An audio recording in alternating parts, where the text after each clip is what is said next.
New one I wrote today. I rushed and finished it before I sort of finished work to come out tonight. And it was designed from something I read on Reddit. I can't remember what I was looking up, but I saw this very interesting post that someone put on there. I thought, if that's true, that's really interesting. It's called The Scent of Love from Above. I found this touching anecdote on the internet site Reddit, and I thought it needed a dash of poetic credit. The account gripped me and I printed it off for my Poems of the Future file, because I sensed it had a powerful message to make an audience cogitate a while. This is a tale of abuse, forgiveness and redemption, with a curious spiritual twist that tests scientific convention. I've paraphrased the author's words below, but kept it all faithful. Here we go. So my stepdad was a sadistic, abusive narcissist who made my life a living hell. As an 11-year-old, this is what he once at the dinner table did at me yell: that I was a dirty little so-and-so and that no one would ever love me, that I was fat and disgusting and everyone could plainly see. This verbal onslaught would pretty much be a daily feature, and worse at the weekend would come from this toxic screecher.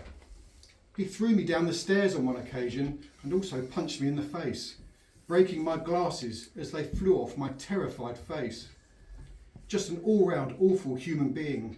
He was adopted and his adoptive parents terribly abusive. He gave me PTSD plus a need for several years of therapy as my prize exclusive. At the time I was moving out at age 27, he was dying of brain cancer. Raised a Catholic, but he wasn't practicing, far from a rosary bead romancer. My mum got him home to administer domestic hospice care, but in a twist of fate, it was with me as main caretaker most of his final time he'd share.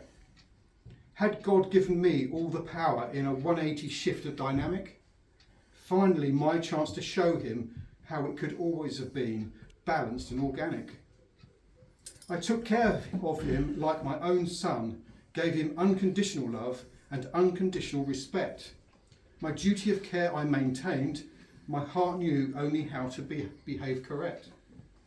6'4" and over 19 stone, his brain cancer caused delusional and violent complaints. At times he could still hurt me in spite of his bedridden restraints. People asked if I had Stockholm syndrome, showing such weird affection toward my captor, but I never felt the urge to take revenge for my cruel earlier life chapter.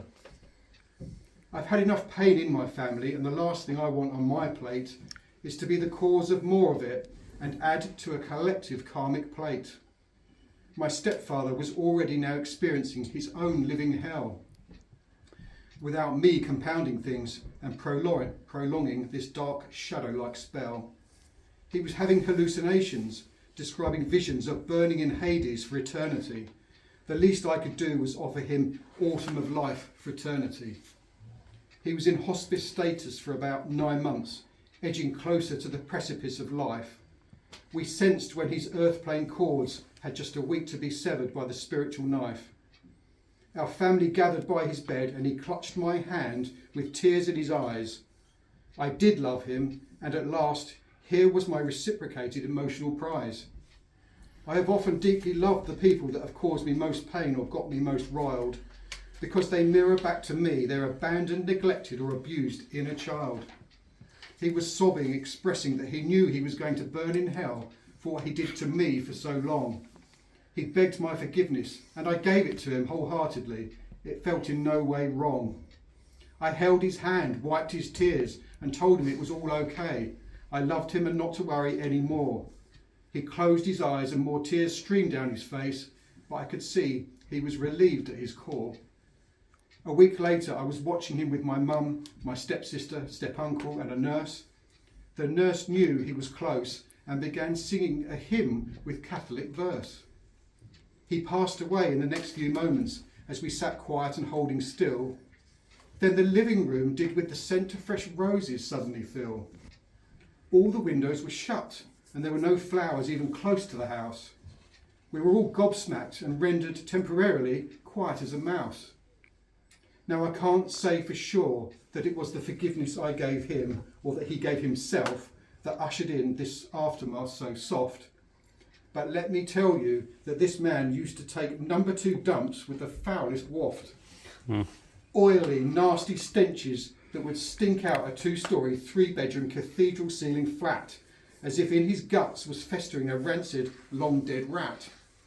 So make of it what you will, dear reader of this piece, but I believe his heart, his soul, was as light as a feather at his moment of release.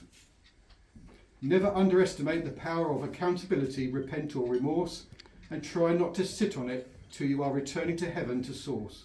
End.